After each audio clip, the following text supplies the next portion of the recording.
questions so far? Yes, sir.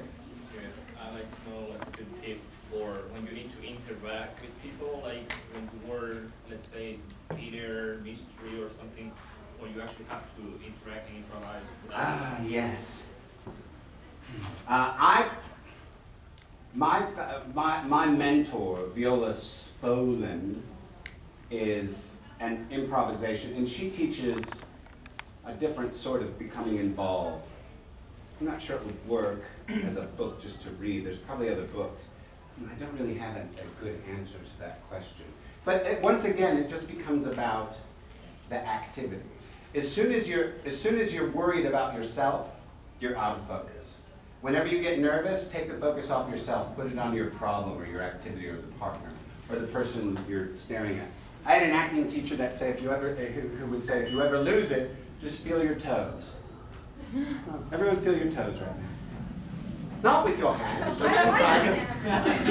Yeah, so it's like, oh, right. And he would also say, relax your tongue. Because you'd never know, a lot of times when we start to get nervous, the first thing that tenses up is our tongue. We go. Tongue twisters always work.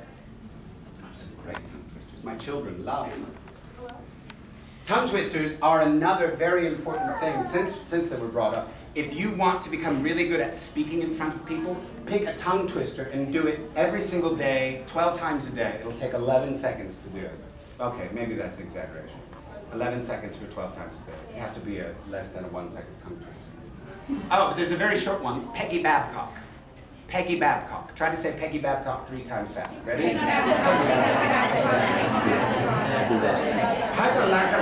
Guys, don't sound right. So you find a tongue twister, and it's just like any other musculature you have. You can't become a dancer without practicing those muscle movements, the muscle memory. You can't become an actor until you have really good, strong musculature in your mouth and your glottals and your tongue and all of that. Does that answer your question? Ish? Someone pull that door, close it. It makes me scared. Not really. So you weren't scared of anything? I'm not the doors. Just the doors. Oh, okay. Yeah, understandable. So acting on stage, you just have to be in front of the audience. When you're acting on camera, you have to be in a very specific mark to be in the exact shot the way the director wants it. Right. How do you balance the character and standing on that little X on the ground? Well, here's the deal. It depends. Acting on film is totally different than acting on stage. Acting on stage is, in my opinion, real acting.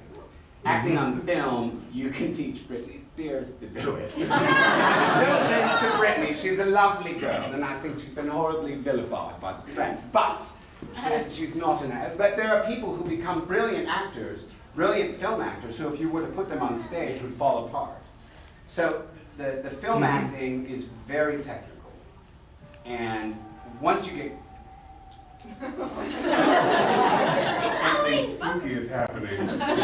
Once you get good at it, and once you have a good director, I work with a director, Matt Tompkins, and he's very free with his direction. So the way we did this movie called La Fragilidad de los Segundos, The Fragility of Seconds, was very organic.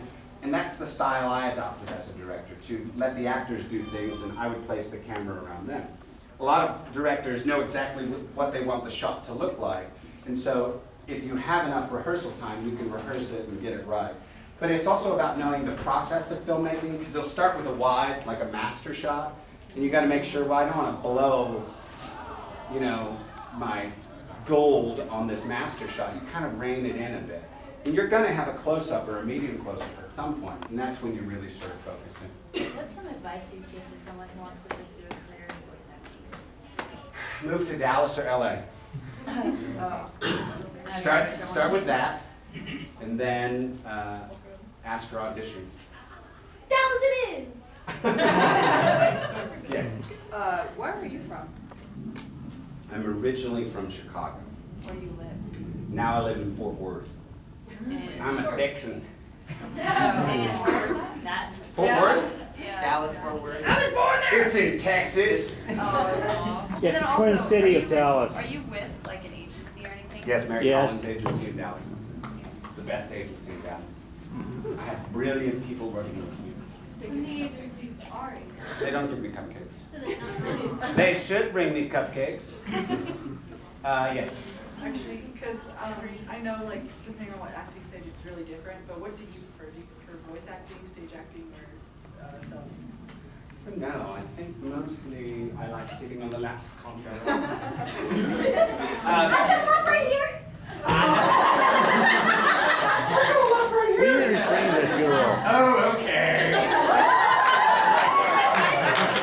So we do the rest of it from here. No, great Stephanie. I like stage acting best. But this film I just directed, Arbor Day, the musical, has convinced me that I like directing and working with an ensemble of film actors the way I like to shoot. Because the way I shoot, I pretty much just like, I'm holding the camera and actors are doing stuff and they sort of take over and I have to keep up with them because it's very loose and free improv style. I have a script written and then I say, whatever works for them we keep, and they'll come to me and say, this scene is, I'll do what you want, but you have to break up with her at the end of it. That's it, so whatever, figure it out. And they go away for a half hour, come back, and I shoot it, and it's brilliant. Any other questions? I think we have time for some more. Yes? Like, specifically with Hiei being one of my favorite characters, what did you add to him beyond just the lines that he gave you? The anger and awesomeness. Yeah. I channeled my short, angry person, which was me in 9th grade. So Carmichael wouldn't go out with me because I was too short. Do you, Priscilla? She's actually a lovely girl. Yes.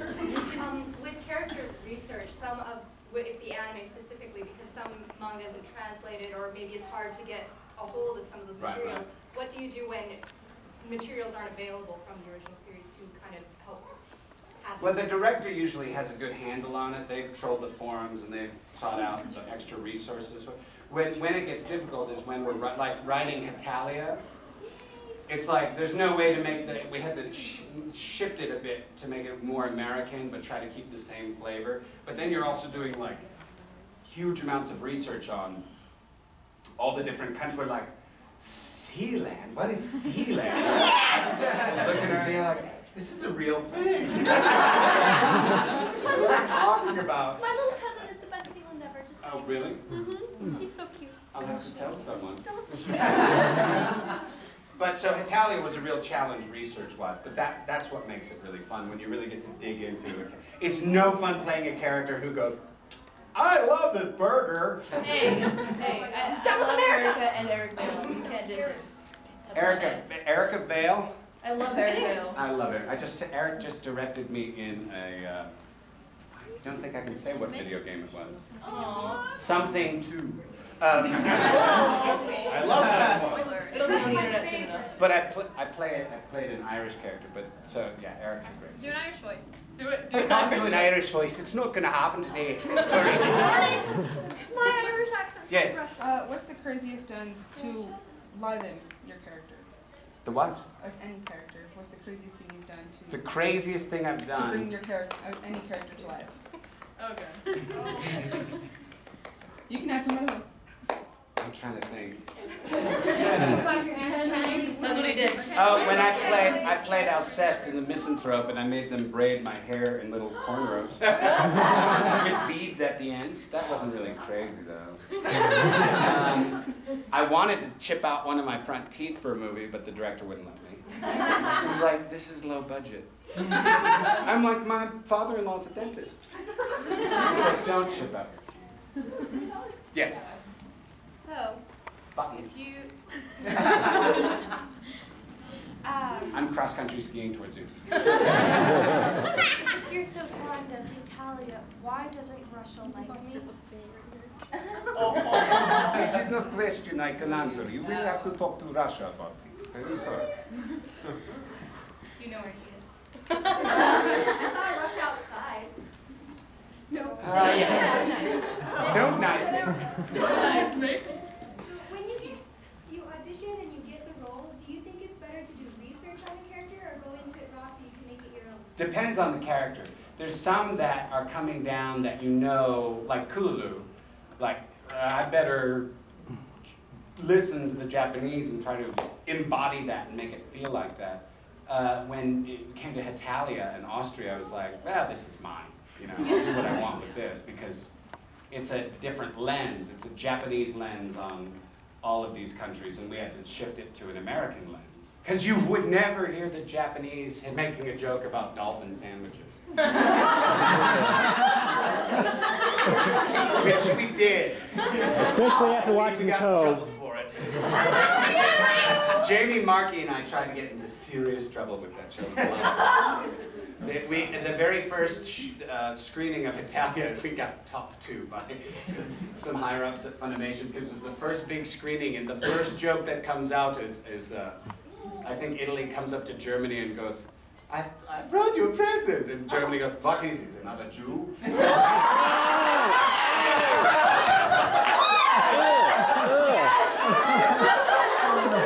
Oh my Lord!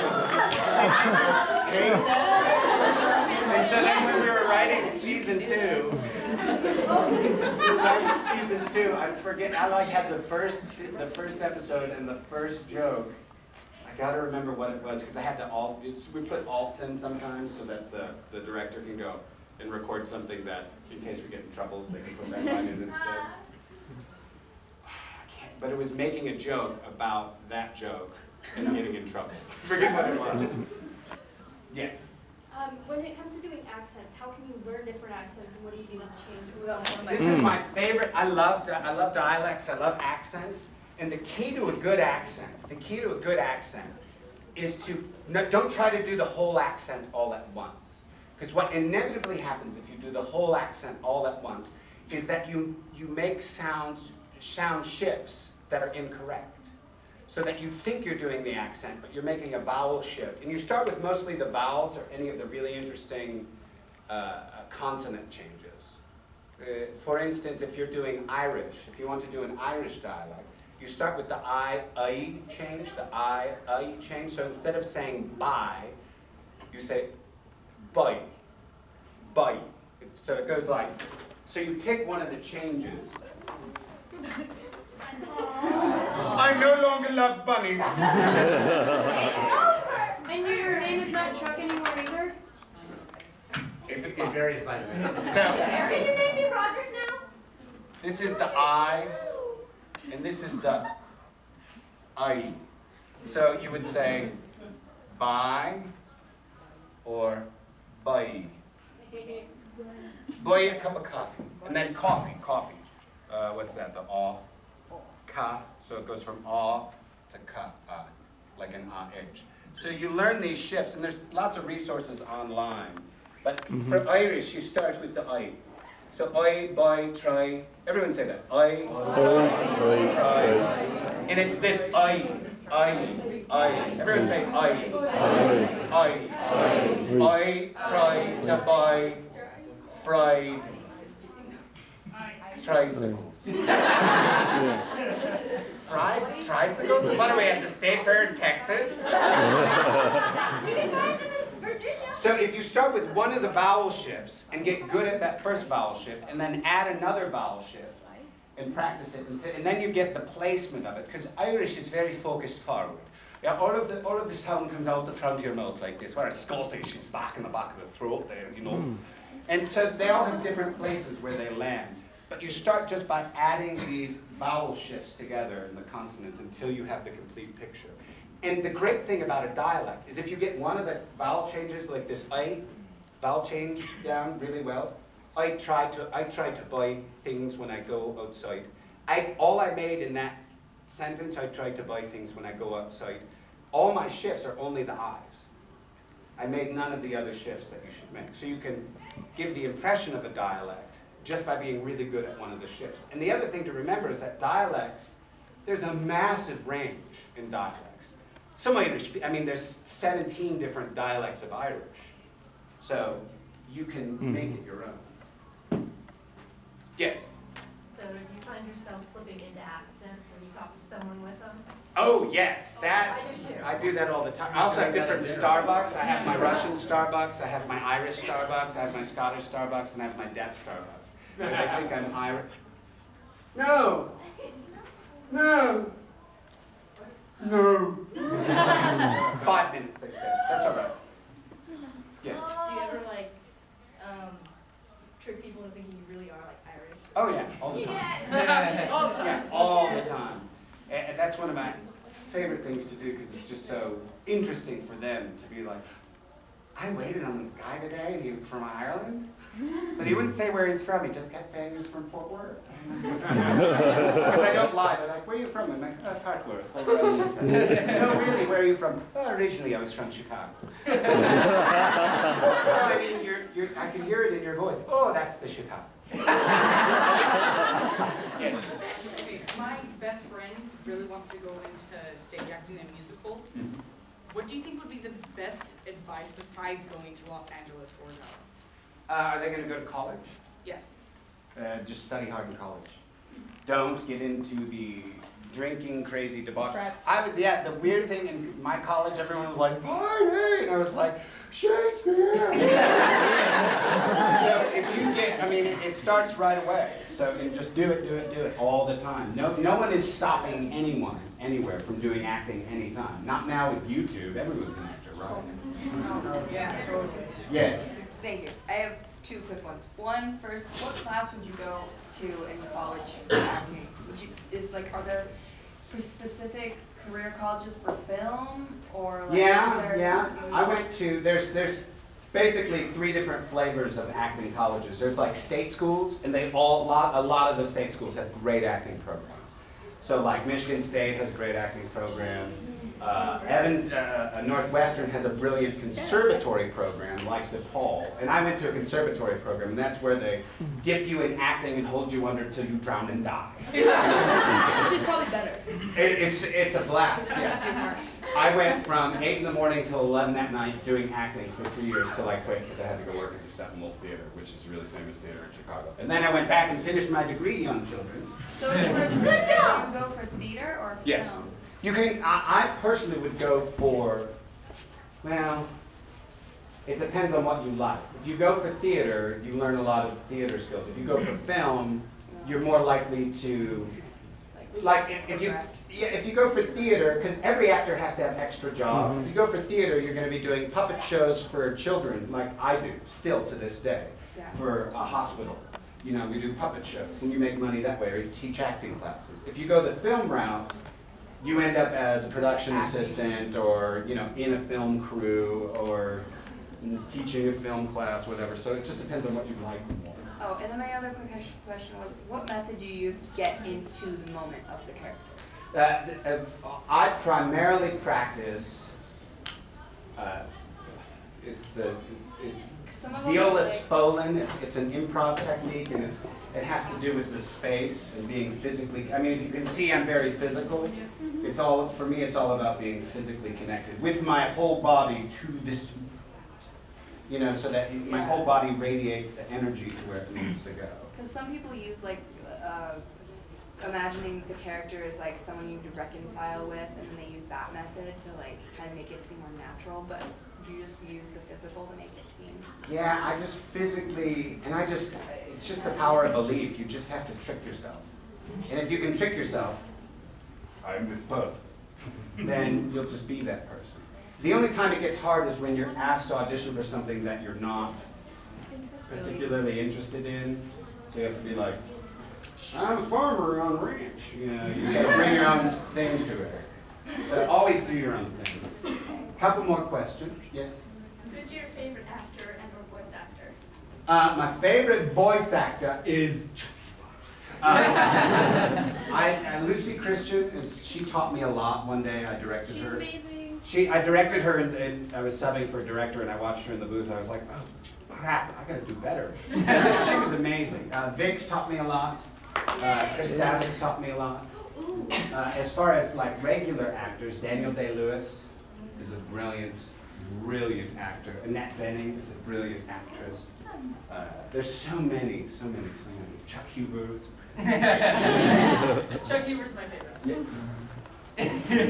Yes. Okay, so J. Michael Tatum tells a lot of stories about going to Jack in the Box and ordering in his voices. Do you have any stories about you doing that? Yeah, we used to do when there was, we're done? Yeah. Okay, I'll wrap up this last question. We used to, do you remember, there was back, you probably don't remember, they're called the Jerky Boys, the Yeah. prank call. We used to do that in different voices at different drive-thrus. So yeah, that's fun. It's more fun to scare people. I was in, but the only like outside con fan story I have is there was some little like 9-year-old kid looking at a Garlic Jr. Action figure like this, and I came up behind him and I went, I'm gonna push you into the gay zone.